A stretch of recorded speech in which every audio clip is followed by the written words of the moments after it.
رب العالمين والصلاة والسلام على أشرف المرسلين وعلى آله وصحبه أجمعين أما بعد فأعوذ بالله من الشيطان الرجيم بسم الله الرحمن الرحيم ويل لكل همزة لمزة الذي جمع مالا معددا صدق الله العظيم. محترم حضرات و موقع اساتذہ کرام و مہمانان اعظام، میں آپ لوگوں کی شکر گزار ہوں کہ آپ لوگوں نے لب کشائی کا موقع دیا.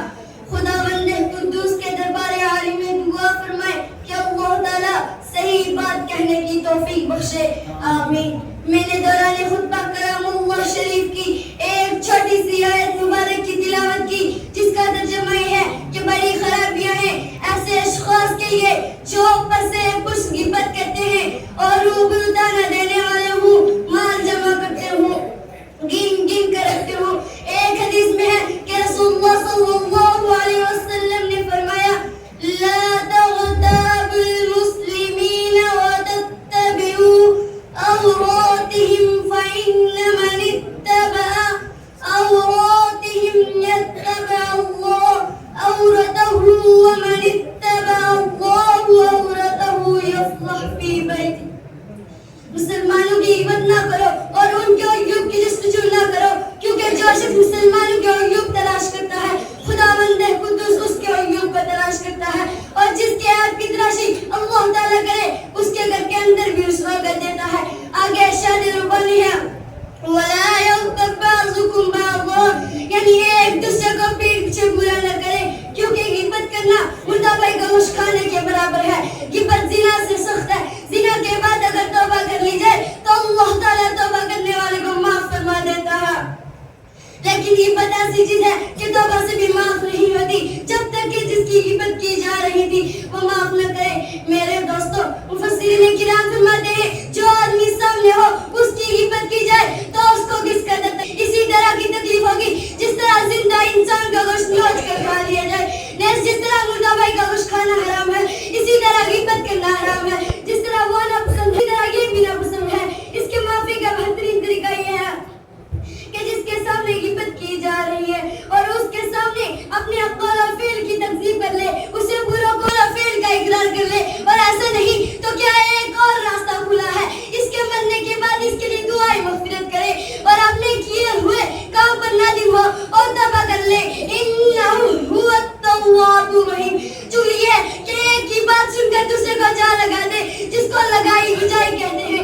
ایسے کرنے والے کی جب کھلی کھلتی ہے تو شرمندہ نادم ہوتا ہے. اللہ کے بندوں میں سے سب سے زیادہ بری خصلت والا وہ ہے جو چوری کرتا ہے، بھائیوں میں فتنہ فساد ڈالتا ہے، ہزاروں لوگوں کی جانیں جاتی ہیں، لاکھوں روپے خرچ ہوتے ہیں. ایسے لوگوں کا کیا حال ہوگا جو یہ برے کام کرتے ہیں جس سے لوگوں کو نقصان پہنچے. مخلوق میں اسے بدتر اور برا کوئی نہیں. چونکہ تانا دینا، چغلی کرنا، یہ سب کے سب من وجہ تکبر اور تکبر کا منشا مال ہے جو حصہ تمام میں بڑھتا چلا جاتا ہے اور مارے بخل کے مال گن گن کر رکھتا ہے اور وہ سمجھتا ہے کہ یہ مال ہمیشہ رہے گا. اسے معلوم نہیں کہ دنیا کی زندگی ایک خواب کی طرح ہے، کب یہ ختم ہو جائے گی اس کا کوئی بھروسہ نہیں. سامان سو برس کا ہے پل کی خبر نہیں. ایسے لوگوں کے لیے بڑا دردناک عذاب ہے. اس کی لپٹ بدن کو لگتی ہے، دلوں تک پہنچ جاتی ہے، پھر دلوں سے لگ کر تمام جسم میں پھر یہ لوگ تمنا کریں گے کہ موت آ جائے تاکہ عذاب آتے الہی سے نجات مل جائے. اور ایسا ہونا ممکن ہی نہیں بلکہ برائے نام بھی تخفیف نہیں ہو سکتی. لیکن مسلم اور غیر مسلم کے عذابات زمین و آسمان کا فرق ہے. چونکہ اہل ایمان کو جہنم میں اس لیے داخل کیا جائے گا تاکہ وہ گناہوں سے مبرہ منزہ ہو جائے، لیکن کفار و مشرکین کو عذاب ہمیشہ کے لیے دیا جائے گا. میرے محترم بزرگوں، جو شخص مسلسل گناہوں کا ارتکاب کرے گا خداوند قدوس اسے اہل جنت میں شمار نہیں کرتا ہے بلکہ اسے جہنم میں ڈال دیا جائے گا اور مزید جہنم کا دروازہ بند کر